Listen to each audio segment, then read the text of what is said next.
Je m'appelle Vincent Mondiaux, je suis écrivain. Si vous me connaissez, c'est probablement pour un roman qui s'appelle Les Derniers des Branleurs chez Actes Sud Junior, ou pour Les Mondes Miroirs, un roman de fantasy chez Mnemos, ou peut-être, j'espère, pour la trilogie Colonie Kitej chez Les Saisons de l'Étrange. Et sinon, je suis assez fort à Street Fighter V et j'ai un chat qui s'appelle Fantine. Colonie Kitej, c'est une trilogie de romans cyberpunk qui seront accompagnés de quelques nouvelles aussi, et qui raconte l'histoire donc d'une colonie spatiale qui s'appelle Kitej, qui est sur une planète très lointaine de la Terre et qui est principalement peuplée d'anciens criminels et de mafieux en tout genre qui se livrent un peu une guerre permanente dans les rues de cette colonie.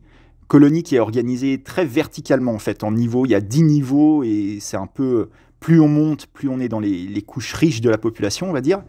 Et on suit plutôt, nous, des personnages qui sont dans les couches basses, voilà. Et qui vont mener une vie entre criminalité, guerre des gangs, virer dans les bars et vengeance en tout genre.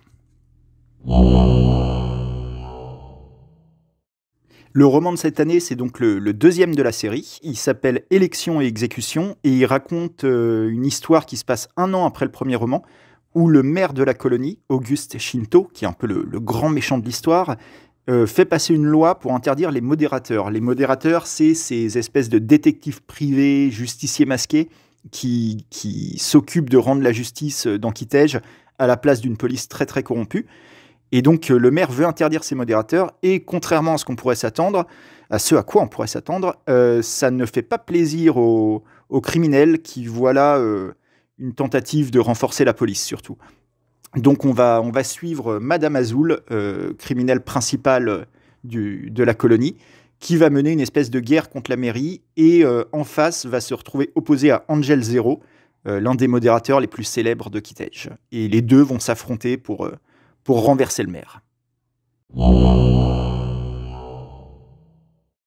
Mes inspirations pour Colonie Kitej, alors elles sont nombreuses et assez évidentes, hein. C'est beaucoup le cyberpunk de manière générale, notamment le cyberpunk japonais via les mangas. Je pense à des mangas comme Gun, comme Blame, des choses comme ça.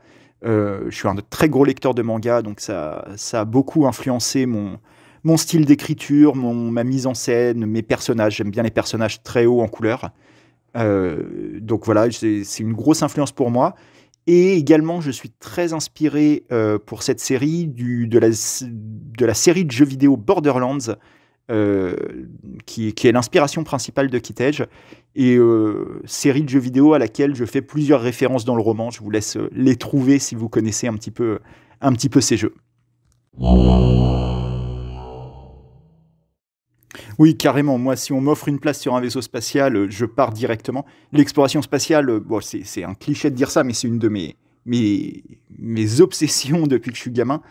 C'est un truc, je pense, qui fait rêver pas mal de gens, et notamment de gens qui se retrouvent dans les univers de science-fiction, les univers fantastiques.